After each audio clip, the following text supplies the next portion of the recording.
Hi guys, David Angelini here, just looking to thank you for listening to our Insight Debate podcasts. As we push into the summer, we hope to be launching some of our NFL content, and also we'll be hoping to provide some cover of the NBA playoffs to go alongside our core television and movie content. Stay tuned and let us know what you think of our guest appearances from around the globe and our key contributors as we drive on to provide more podcast and written content. Enjoy. Hi there, this is Insight Debate Movies, guys, coming at you with another podcast on a new film called Get Out. I'm David Angelini and I'm here with Katie and Irvine to kind of pick this movie apart.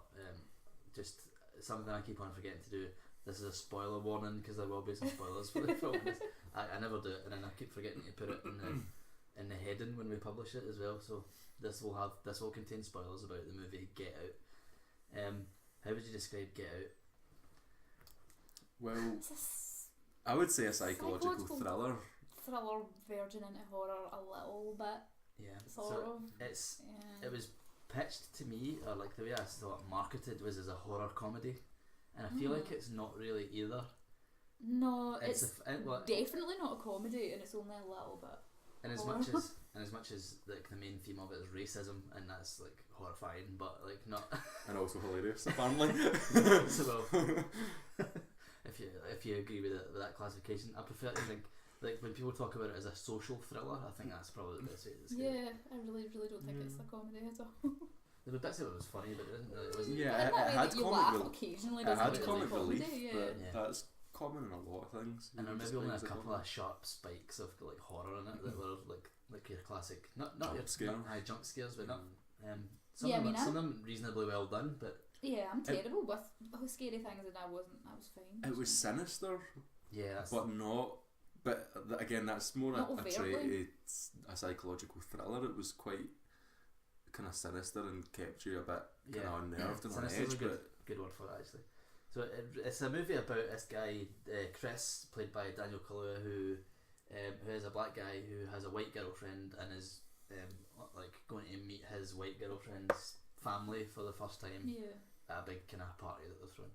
So there's an element of, there's a lot of influence from like Guess Who's Coming to Dinner, that kind of thing, and it really tackles the kind of liberal racism that that exists in the world. It's kind of a statement around that. I feel is like the main theme of the movie is to highlight that the racism is still a thing. It just looks a little bit different now.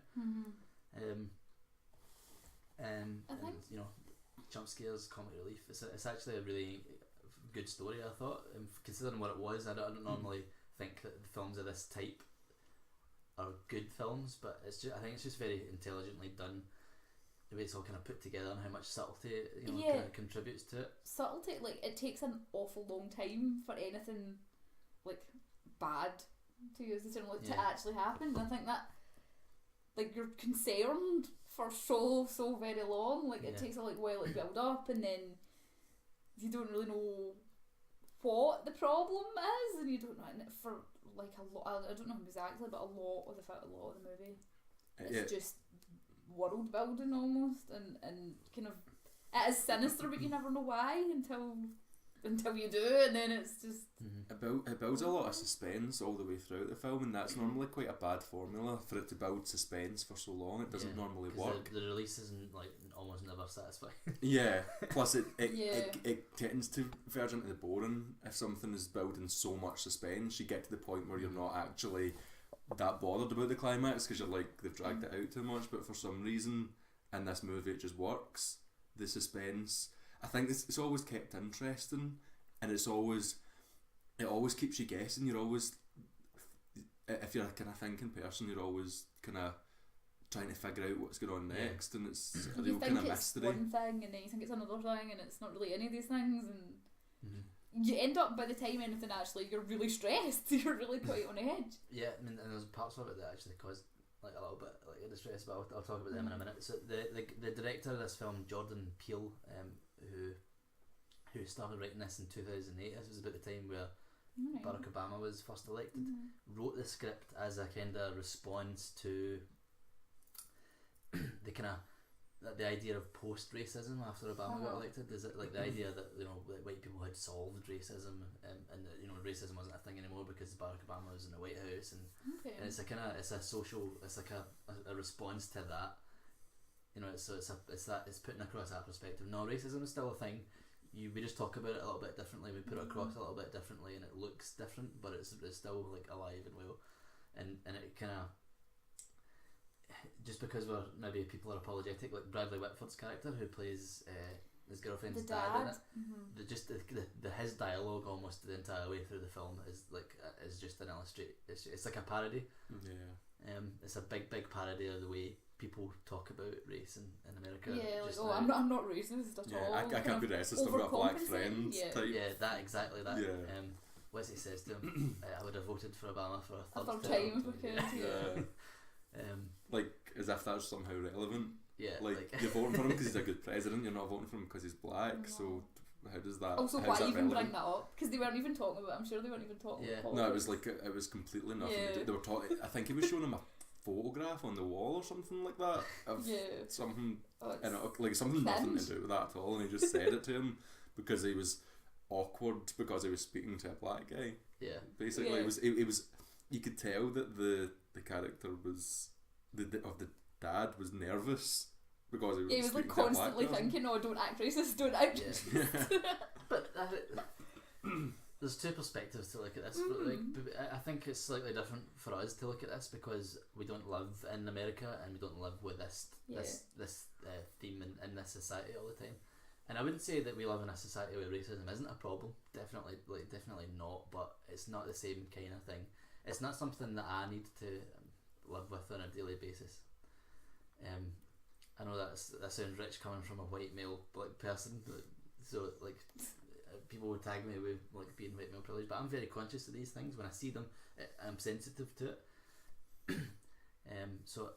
But it's just something I don't see very often in society in this country. In fact, if anything, it's more of an anti-Muslim theme, which isn't it's not completely associated with race because that's a religion. So it is slightly different here, and I think because of that we approach it like watching this movie from a slightly different perspective than someone who lives that and maybe has lived it for their whole life, or has who is a fair age and has lived like pre-Obama and post-Obama and has seen this change.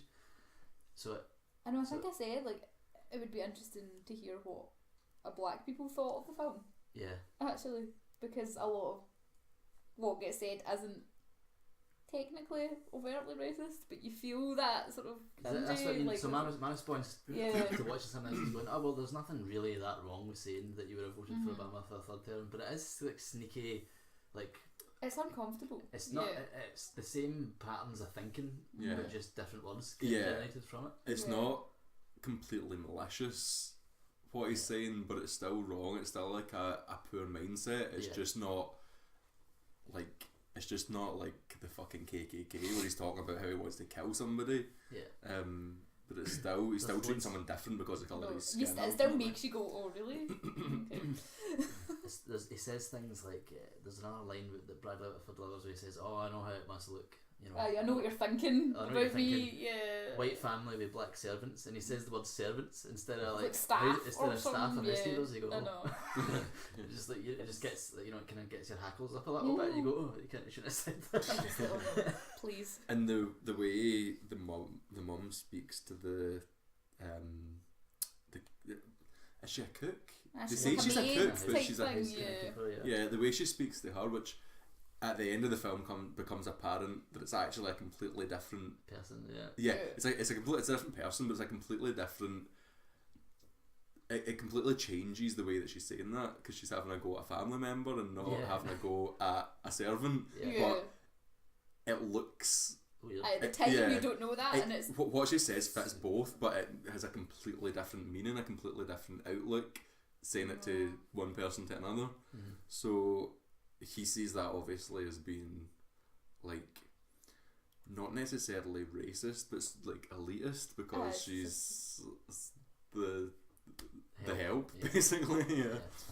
Well, there's another one, but But again, that's another thing where it's not overtly racist because it could be a white person in that situation. It could just be a poor not even necessarily. Because but people do obviously have someone like I lo- housekeepers and stuff that are Yeah. right, and they probably still talk down to them. Yeah, So it's exactly. like, So it could just be a social standing thing, but again, it still just doesn't quite sit right. Yeah, it's interesting. it's a really well written film for tackling what is a very apparent issue, but like just one that's not really very well articulated. To make such an artful and entertaining movie that tackles that particular issue is just, I think it's a really impressive piece of work. It's incredibly creative as well, the subtleties in it and the little things like that thing I was just mentioning where you don't, no one ever refers back to that moment. It's only once you've seen the film and you start thinking about bits in it, you think, shit, that happened and that was totally something different from what it appeared to be. And there's loads of things like that, loads of wee subtleties. Right. And it really benefits from a second viewing, I think. And I haven't got around to doing a second viewing yet, but I really want to, because the more and more I hear about things that other people have noticed about it, I think it would just look like a completely different movie if you knew it was going to happen. Yeah, definitely. I think it's got a lot of that, a lot of like the things that you just remember. I think there probably is a lot of other ones that are just there's loads of things in it that see, it fits so much of that kind of like racial, like with that kind of vaguely racist thing, that the things that people say that they realise is racist, like the bit where they're having dinner and what's the girl's name, Alison Williams plays Rose in it, that his Chris's girlfriend, his brother starts talking to him about how if he trained really really hard then he could be a great like cage fighter or whatever, because he's got like genetics or whatever, and it's like that gets spoken. How often does something like that get said? Maybe not specifically referencing black people, but that was another one though that I thought was a really I've actually not even thought about that bit since the film until you mentioned it, but that's another interesting subtlety, because that when you're first watching the film, I think that seems like a really lazy piece of dialogue, and it seems like completely unrealistic that somebody would be that. It's just a bit too kind of simplistic and blunt. But then once you've seen the film in context, it actually is something that he would say. Because I just thought it was to characterise the brother as just being a bit of it is. But I think that if it was just that, then that's poor writing, because it's too blunt, it's too obvious. You need to be a bit more subtle than that, because people don't speak like that. But then once you see the film back, you're like, that actually makes perfect sense. Also, if you think about it, based on what they actually are doing to these people, so we can just say it because they're like see, the problem I have with it is it is a very clever film, but the horror part, or the kind of end drama, is just almost across what I'm willing to like. It stays on the right side of it for me. So basically, for anyone who hasn't seen this film, what this family are doing, they've perfected this technique where they can put another person's like brain or consciousness into someone else's body, so that they can live, their consciousness can live on in this new body.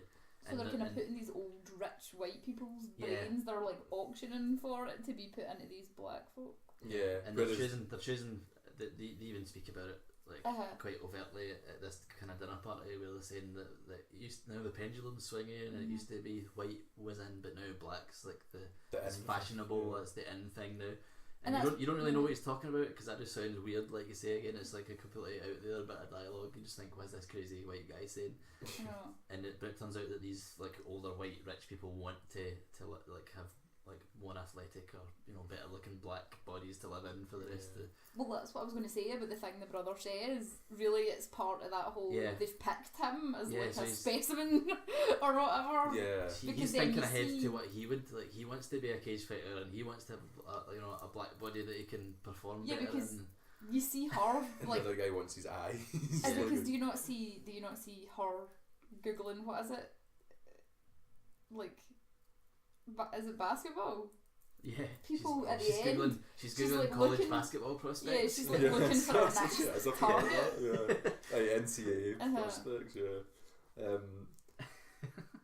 And the thing with her character as well is quite like, I did get that she was in on it, but not until quite late on, and I thought it was really quite well. Was the garden party. I started to get an inclination that maybe she's in on it, but you don't fully know until until it happens. Even when you really suspect it, you still because I think they drag it out just like not too much, but just enough where I'm going. Maybe it's a double bluff or something. And it plays on that thing. It plays on that anxiety.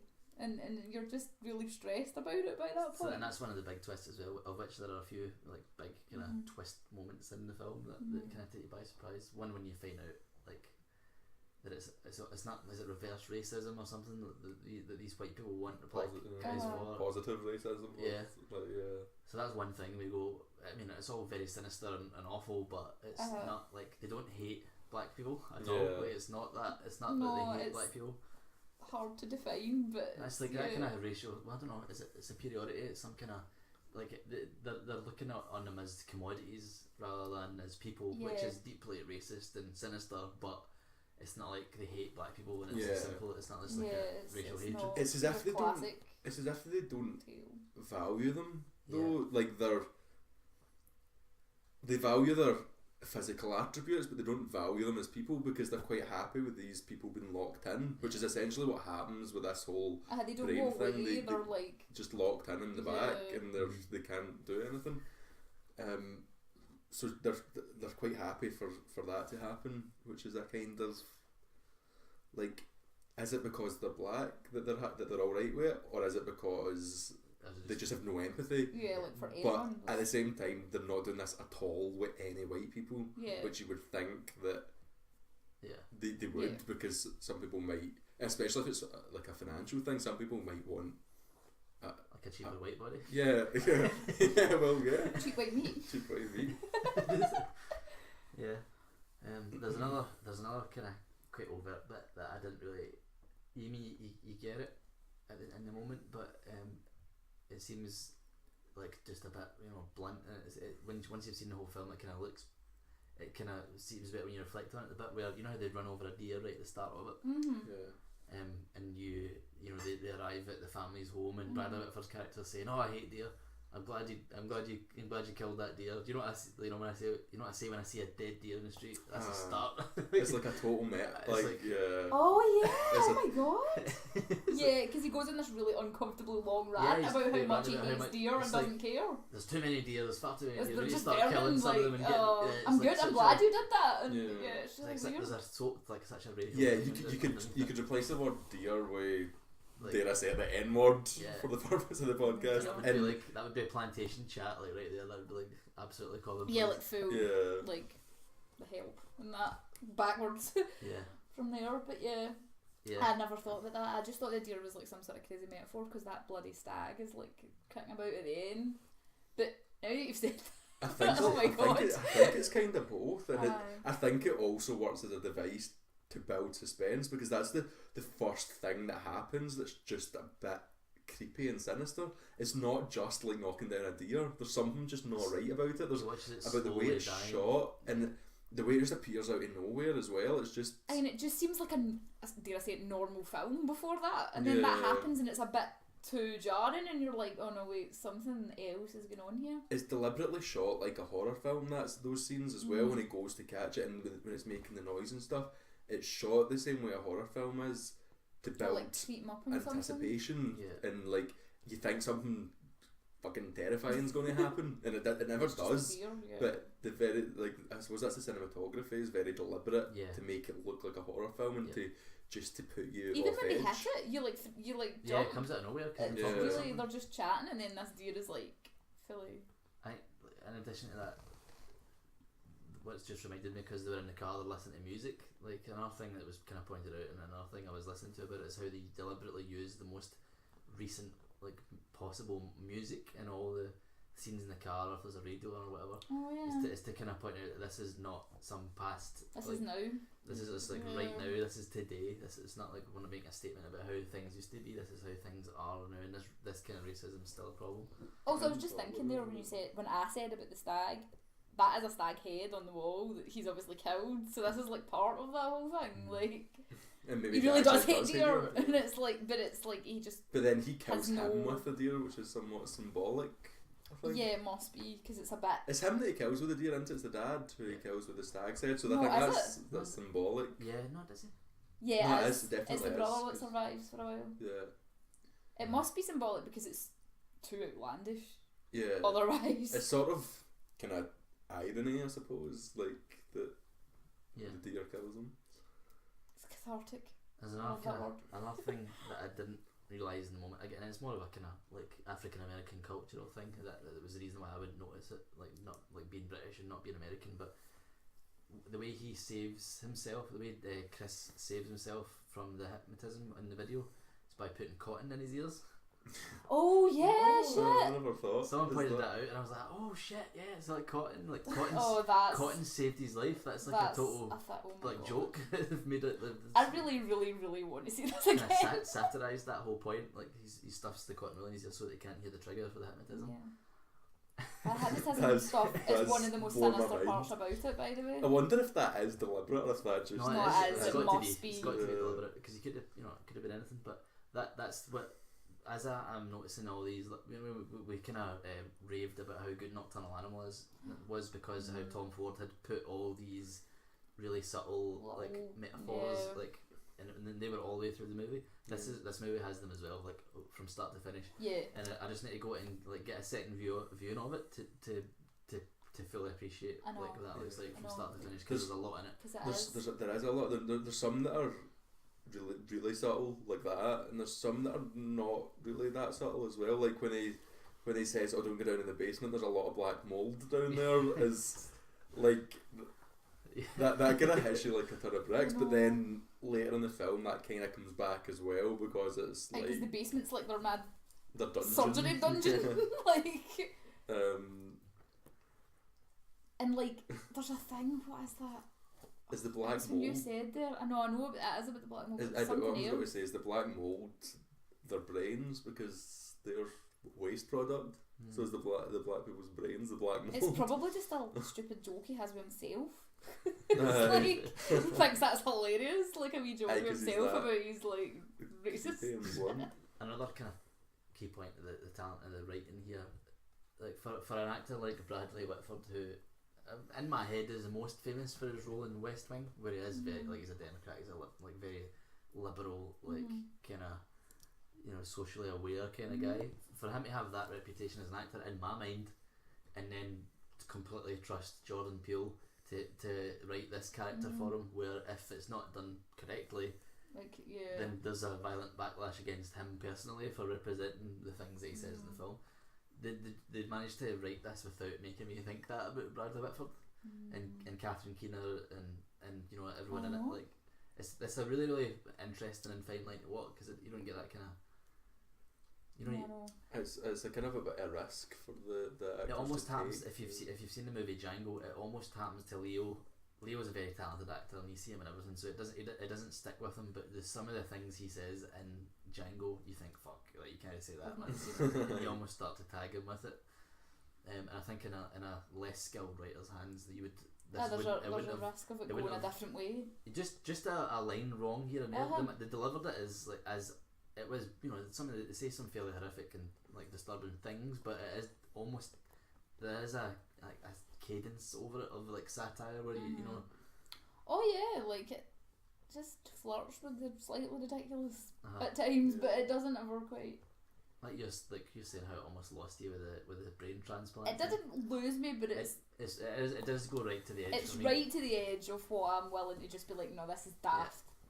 Yeah. Like that's one of the problems I have with horror is a lot of them are not frightening, they're ridiculous. Yeah. And it was just verging on, but I think you were so prepped. Yeah. With just anxiety. That does ruin a film for me. Like that ruins a horror movie for me. At the end of it, I go, fuck, nah, that's that. I know we're going to do a separate one on the film Split, but the way Split changed in the end kind of ruined it a bit for me. Like I really liked that film, but the end right, it goes too far. Thing where we'll not say too much about it. Yeah, but you don't want to talk about it, but yeah, that breaks it. Yeah, I don't agree. No, I think that goes over the line. And Cure for Wellness is another very recent one that just it blows through the station like absolutely. It just goes way beyond what I'm prepared to sit and accept. I think they give you an explanation of what's happening, and that allows the will and suspension of disbelief for that period of time because the rest of the film isn't it's hard when a film's not ridiculous and something ridiculous happens in it. Yeah. Like, it's set in a normal world and then something ridiculous happens, but they give enough an explanation that you can suspend your disbelief to enjoy the film, because I think because the film's so good up until that point as well, it kind of loses them a little bit.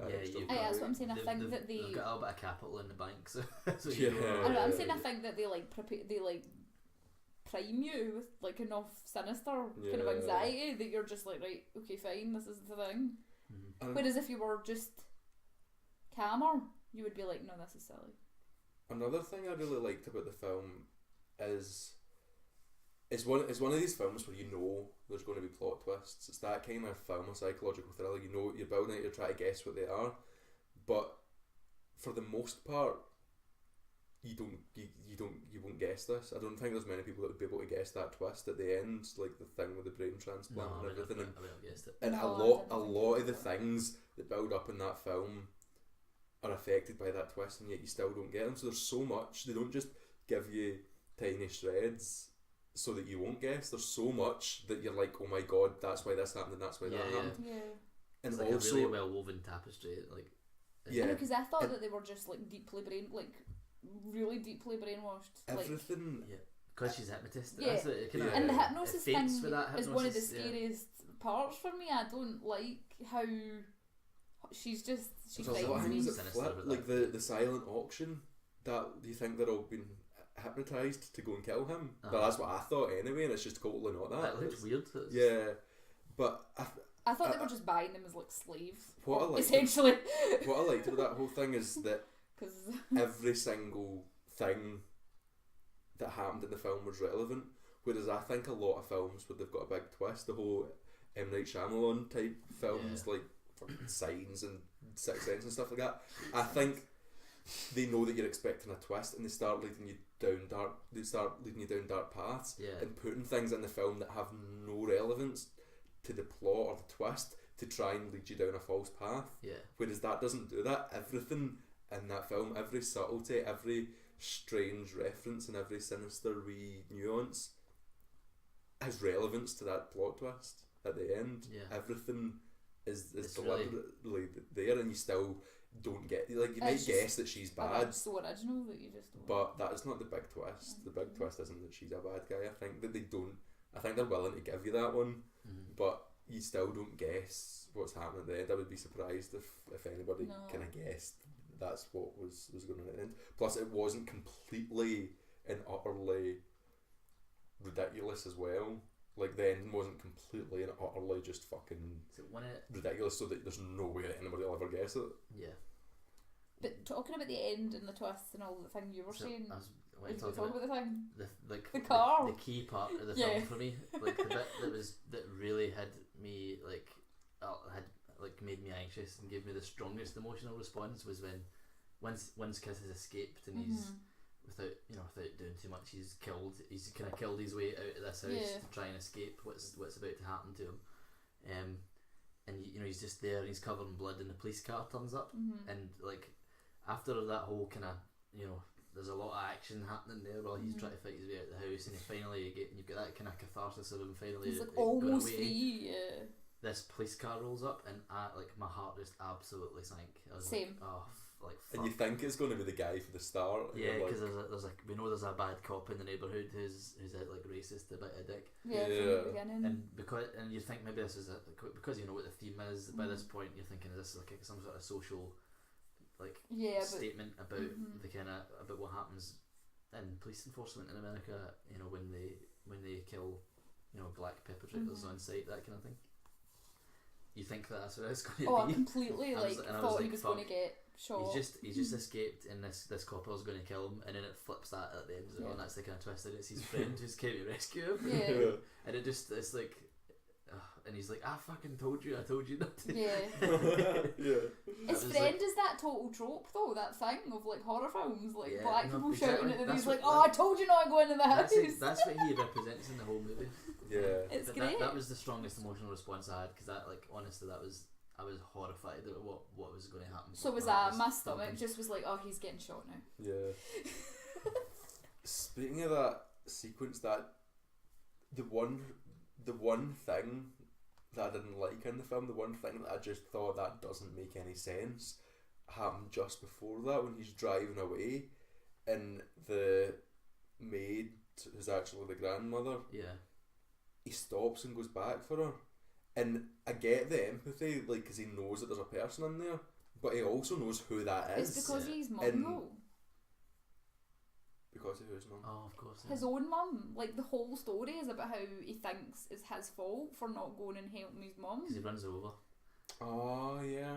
His mum get hit by a car and didn't die straight away, and he didn't go and do anything about it. There is and that, so he's, like, but does he not know that that's... Yeah, it's not like it's not like a very good decision he's made. No, I know, but that's... But I suppose I never actually remembered that, and that gives a bit more weight to why he did it. Yeah. But I'm still 50-50 as to whether that's a realistic decision for that character to make. Because I think it could be and it could not be. I think there's an argument for both. Yeah. Because he's like clearly like, I don't know, it's like, this is a good person. You get that sometimes where you're like... Speaking about her, actually, I was speaking... fucking in the boot or something, do you know what I mean? Don't put her in the fucking passenger seat, do you know what I mean? I know. There's no... Well, true. There's no extreme disadvantage to, like, tying her up, like, I suppose you can tie her up, but put her in the boot or something. Like, there's no disadvantage to having her, like, roughed her about a bit in the boot when he's ultimately saving her life. There's two performances I want to speak to before we tie it up and rate it then. And one of them was the woman they were talking about. Actually, I can't remember the actress's name. I didn't know. Is it Gracie? Something Gracie. Her name is Betty Gracie or something. I'm I can't not remember. sure. Can't remember her name. But there's a bit in it where when Chris thinks that she's unplugged his phone charger, and you know, does he kind of semi-confront her about it a little bit, and that she has this. You don't understand what's happening at the time, but when you think back, you kind of see it. But there's like this internal conflict happening between the person who she really is, and the grandmother in her head. And she's crying, and she just keeps saying no. She's like telling him everything's fine, but she's crying because she's like not, worried the for him. No part is more not like the grandmother speaking directly to Chris, but more to the person whose body she's inhabiting. Because there's a bit of conflict there where she's like, she wants to tell him, yeah, there is lots of like racist, horrible stuff happening here, but the kind of grandmother's like suppressing it, and there's just this struggle, and there's tears, and she's saying no. What they've done with both of awesome. those that characters. was an incredible bit of performance. what they've done with her and the grandpa, like the kind of gardener or whatever is really it's clever, because it's like you're saying, you don't think anything of it at the time. You just think that they're really weird, or they're brainwashed, or they're whatever, but then you think the way he spoke to Chris about she's a Rose, lovely, she's a keeper, and you just think it's really, really super creepy, but it's just the way an old man would speak, because that's what he is. All these bits, when you think about them, seem, when you first watch them, seem like, I passed it off as there must be something sinister, they're being hypnotised, is what you think, but they just seem like really shite dialogue. They seem like really bad dialogue. It just doesn't make sense. Like when she's like, this is weird. When she's talking about the phone, she's once you know it's an old person, like obviously that's an old person because she's speaking about it like somebody that doesn't know what a fucking mobile phone is, which is what she is. Yeah. But you just think it's like this weird. You just think it's weird brainwashing. But she says something about how I didn't want to touch it. I didn't want to do any more damage or anything like that. Yeah, and he's just like, it's really weird. Like, I don't know how to plug the cable back in case I break it. That's exactly what. But it's a total grand. Like a technophobe and doesn't want to touch it. And my mum would even say that. That other bit you were talking about is exactly the same when it's the granddad and he's saying about how nice she is, and you're like, he's a creepy bastard. But then once you watch it, you're like, that's exactly what he would say. I think that's the first thing. It's like her own grandpa. When I found out that he was a granddad, that was the first thing that I thought. I was like, that makes perfect sense. He's not creepy at all. He's just like saying she's... Also, one bit that absolutely terrified me was when Chris goes out to smoke and he runs at him. He's running directly at him, and it just shows you this like 4-second long shot of the guy running directly at him. I was like, the fuck's going on? In like the dark garden, like, no. Why is he doing that though? I had no idea. Exercise.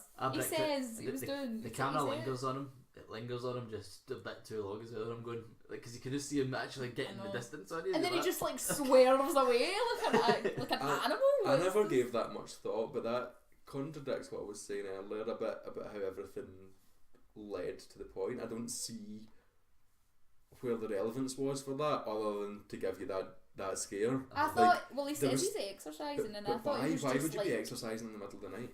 Like, I can he's get old the and point. He doesn't sleep. I can get the point. I can get the point that he's enjoying his body and the fact that he can run, and and given the whole point of the film, that makes sense that he would like to be running and exercising because he's why is he doing it in the middle of the night? And the only other argument could be that he doesn't want people to see him, but then he does it and he can clearly fucking see the guys watching him, and he runs right up to him and then runs away. Maybe it's the guy.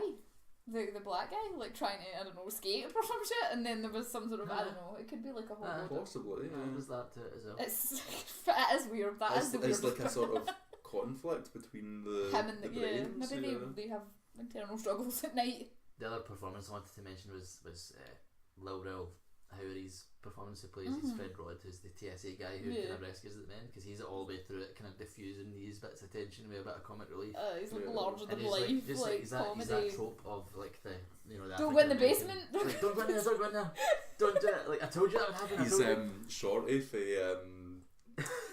what do you call that? Scary Movie. Yes. That's exactly. Who's that? That like Scary Movie's got him as deliberately as a trope. Yeah. And that's what he is as well. But then they've made him like this guy who like figures shit out. Yeah. Like a total TSA mascot.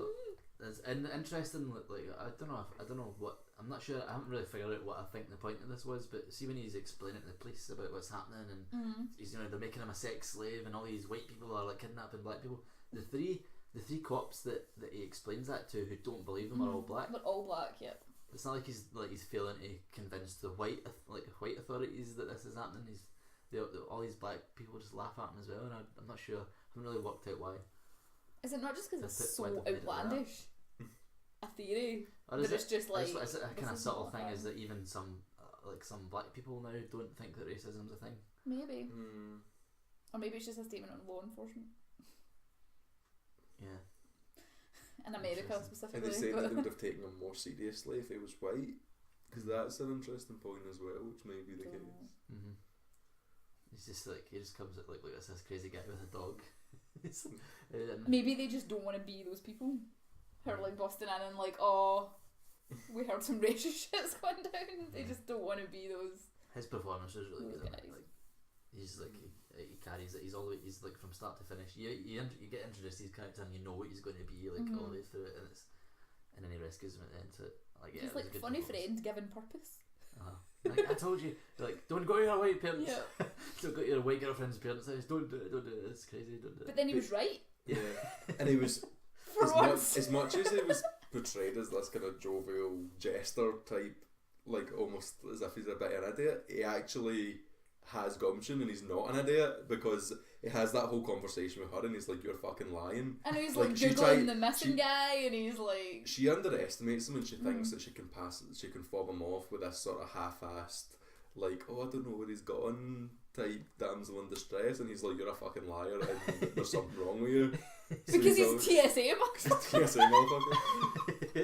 Sorry, but like, that's good. But yeah, overall for me, like a really, really unique niche kind of social thriller film that explores like liberal racism today and kind of shines a spotlight on this thing that is still a problem, and like absolutely like really, really artful, but really, really a worthwhile theme to explore and kind of shine a spotlight on it and make you like, as as white people, kind of reflect inwardly on that and think back, like if you talk like disproportionately about Obama or Tiger Woods as well. Yeah.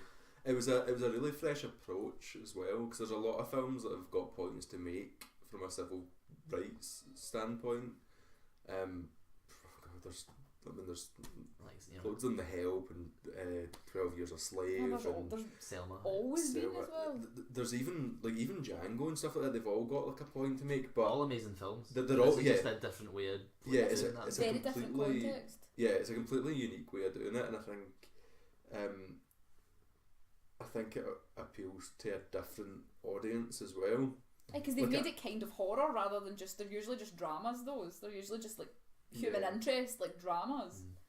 It's a really exciting film with really so much originality, a really good original story, rather than just about it's the film's almost 50% about the story and 50% about the point, rather than a lot of films are swayed a lot more it's a plot that's got like 10% of a theme to it, or other way around, where it's all like this theme, like this whole kind of civil rights theme or whatever, but then they're not trying to make the plot exciting, they're just trying to tell a story, if that makes sense. There's not there's anything wrong with it, because those do make good films as well, but it is definitely a fresh approach to it. So given that it's a unique kind of category, it's tough to compare it with other movies of the same type. So I have to in my head try and compare it to other kind of thrillers, like psychological thrillers, like you mentioned. But it is a lot more artful than your average it's like your Secret Window kind of movie. It's a lot more artful at that, and a lot more deliberate and thoughtful, and it's and how it's compiled. So I've given it 4 stars because I can't get all the way. I'd need to watch it. I'll give it a second viewing and see how I feel about it, and see how the kind of tapestry weaves in a second viewing, and how it all kind of ties together. Because I wouldn't have noticed that on a first viewing. But at the moment, just a 4 stars. Not like none of that's like anything to sniff at. But no, I don't know. I would say the 5 stars. same. Like there's just something. It's just not quite the kind of thing I would.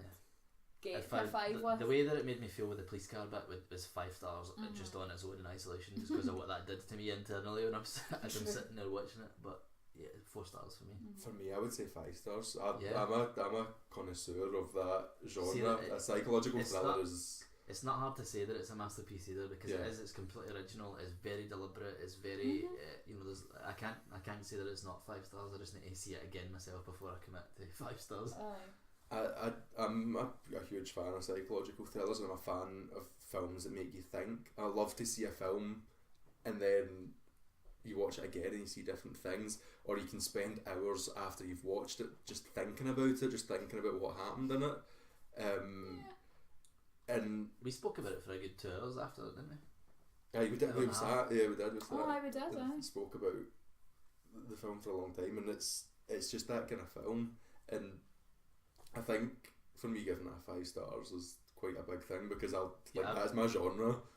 That is a bold statement. Have you given anything 5 stars yet? I can't remember. Possibly not. He's hard to please when it comes to films. I don't know. Did you give Nocturnal Animals? You gave a 5. We all did, because we're all like fan children. Yeah.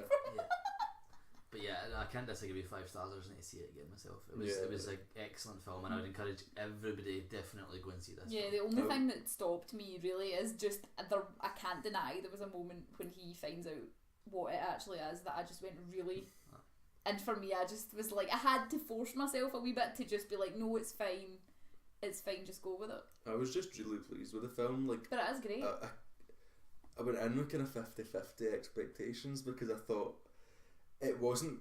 I don't think it's getting rave reviews, or at least not from everyone. I think it's very kind of polarised, the reviews that it's getting. There's the kind of people who think it is racist and itself. Really? Yeah, well, it's not a huge people, but there's a kind of a very minor backlash to it, where people think that it is racist or it promotes racism. I or would whatever. put that down. So people that want to be offended. There's always a group. There's that group of people. There's also the kind of people who miss the point to it, because they are the characters that Bradley Whitford and Catherine Keener play. Well, yeah. And they are like that, and they'll say, "Oh yeah, I voted for Obama twice," and like people who do say these things and don't get that the movie's making a joke of them. Yeah. So there's people, they might not appreciate the cleverness to it the same way.